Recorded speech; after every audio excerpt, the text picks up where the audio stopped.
Fala pessoal, sejam todos bem-vindos. Bora aqui para mais um conteúdo, mais um pós-jogo, trazendo aí para você esse jogaço entre Vasco e Atlético. Torcedor, se não é inscrito no canal, se inscreva, deixe seu like e o seu comentário, que isso faz uma enorme diferença para a gente aqui dentro da plataforma. Vamos aqui com o Sport Center da ESPN, já deixando os créditos aos canais da ESPN Brasil. E também ative o sininho das notificações, pessoal. Agora, sem mais enrolação, bora para esse pós-jogo que tá bem legal. Muito irregular. Na maior parte do tempo, o Milito não conseguiu controlar as coisas como ele gostaria que as coisas fossem. Só que eu não reputo apenas a ele a responsabilidade.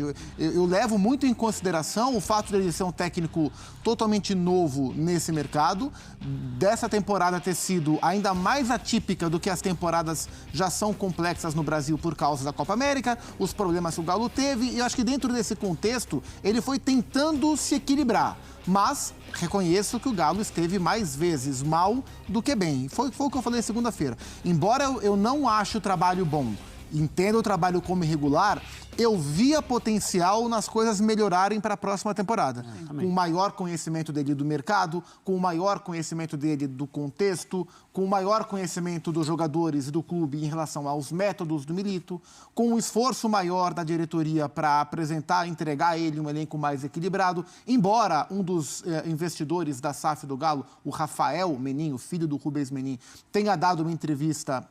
acho que foi para o Grupo Globo, dizendo que caso o Atlético não se classificasse para a Libertadores, como não se classificou, o ano seria de segurar investimento, porque a dívida do Galo é muito alta e eles são os responsáveis pelo pagamento da dívida.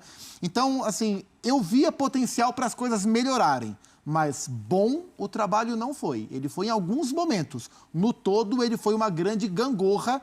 E a percepção da derrota nas duas finais, claro que jogou essa avaliação para baixo, além da sequência sem vitórias e com futebol muito ruim nessa reta final. 12 jogos sem vitórias, aí o negócio pesa realmente. Um aproveitamento de 47% em 62 jogos. A gente vai conversar com o Cícero Melo, ele está em São Januário. É claro que a gente está começando a entender exatamente o que aconteceu. A gente já sabe que o Milito não é mais técnico do Galo, mas a gente ainda tem que entender como foi que aconteceu isso. Se foi o Milito que pediu, se foi a diretoria que o demitiu. Então, Cícero Melo chega aqui no Sport Center com as últimas informações. Fala, Cícero, tudo bem? Boa noite. Bem-vindo ao Sport Center. Obrigado, Marcela. Boa noite a você. Boa noite aos companheiros e ao fã de esporte. Como você disse, estamos aqui em São Januário. O jogo acabou há pouco entre Vasco e Atlético Mineiro, com vitória do Vasco por 2-0. Nesse momento nós estamos no estacionamento de São Januário, por onde saem os jogadores, por onde saem as delegações. Você vê atrás de mim, é o ônibus do Atlético Mineiro. Claro que não é o ônibus com o escudo do Atlético, eles utilizam um ônibus aqui contratado de uma agência de viagens. E o que acontece é o seguinte, nós estávamos agora há pouco na sala de entrevista coletiva, já que aqui a sala de entrevista coletiva em São Januário falam os dois treinadores. Sempre o time adversário fala primeiro, porque tem que ir embora mais rápido. E o Vasco, técnico do Vasco, no caso hoje o técnico interino Felipe Maestro, iria falar depois. Começou a demorar muito, daqui a pouco veio a informação de que quem iria falar primeiro seria o técnico do Vasco. O Felipe Maestro foi retirado o banner, inclusive, do Atlético Mineiro. Já começamos a achar estranha essa situação, porque é sempre o técnico adversário que fala primeiro. A partir dali, eu já comecei a ficar atento para o que poderia estar acontecendo, porque eu já tinha essa informação de que ele poderia cair com essa derrota. A dúvida agora... Daqui a pouco deve falar algum dirigente do Atlético. Não acredito que o Milito venha dar a entrevista, pode ser até que venha, vamos aguardar, porque ele já teria dito, após as duas perdas dos títulos importantes, Copa do Brasil para o Flamengo e Copa Libertadores da América para o Botafogo lá em Buenos Aires, que não iria ficar, que era uma decepção muito grande para ele e para a torcida atleticana. E agora vem essa notícia, ainda extraoficial, o Atlético ainda não confirmou, pelo menos aqui ninguém falou, nenhum diretor, mas é a notícia que nós já temos. Conversei com os companheiros mineiros, a de Itatiaia principalmente, que essa notícia já está confirmada, falta só agora a confirmação oficial por parte do Atlético Mineiro, e daqui a pouco nós vamos voltar lá para a entrevista coletiva para acompanhar o desenvolvimento dessa questão. O que a gente pode falar nesse momento é que já é certo que o Gabriel Milito não será mais o técnico do Atlético Mineiro, e vamos tentar descobrir se foi ele que pediu demissão agora no vestiário, se foi o Atlético que o demitiu ou se houve um comum acordo. Certo que o Atlético Mineiro, neste momento, se encontra numa posição ruim no Campeonato Brasileiro, 14º lugar com 44 pontos ganhos, e ainda tem um pequeno risco de rebaixamento. A derrota do Criciúma para o Flamengo foi muito boa para o Atlético, mas ainda tem um pequeno risco, quase desprezível, mas não existe matemático. Voltamos aos estúdios.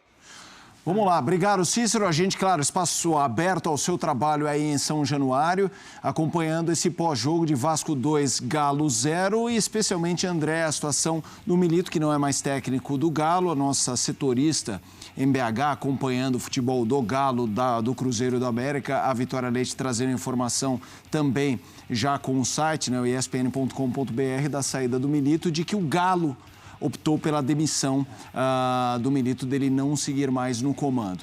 Eu queria que você falasse um pouco sobre essa...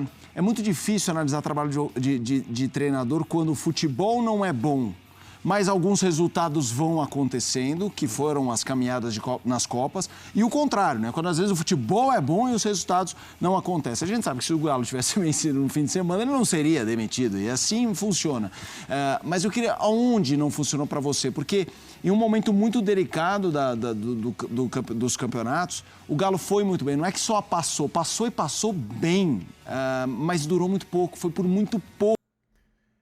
É isso aí, torcida do Vasco, e vamos aqui para mais uma notícia. Autor de um gol e uma assistência, Coutinho exalta triunfo do Vasco após 5 jogos de jejum.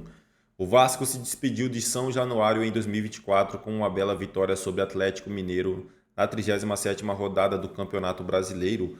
O herói desta quarta-feira foi o meia Felipe Coutinho, que deu uma assistência no primeiro gol e marcou o segundo no triunfo por 2-0. Após a partida, o jogador comemorou os feitos conquistados na noite, o fim do jejum de 5 partidas sem vitórias, a classificação para disputar a Sul-Americana de 2025 e a boa impressão deixada para a torcida. A gente vinha num momento difícil, todo mundo lutando e querendo ganhar os jogos, mas não estávamos conseguindo. Saímos muito felizes daqui hoje, pois sabíamos que era um jogo importante, uma briga direta que nos dá direito a estar classificados para a Sul-Americana. Acho que a torcida sai feliz do estádio, afirmou Camisa 11. Era importante a gente fazer o último jogo em casa, sim, pela classificação e para a gente deixar uma imagem boa para o ano que vem, para a gente almejar coisas maiores que o clube e nós jogadores queremos. O Vasco encerra a temporada enfrentando o Cuiabá no próximo domingo. Duelo pela 38ª é a última rodada do Brasileirão, será na Arena Pantanal. É isso aí, torcida do Vascão. Agradeço a vocês pela companhia. Se não é inscrito no canal, se inscreva, deixe seu like e o seu comentário, que isso faz uma enorme diferença para a gente aqui dentro da plataforma. Desde já agradeço, valeu.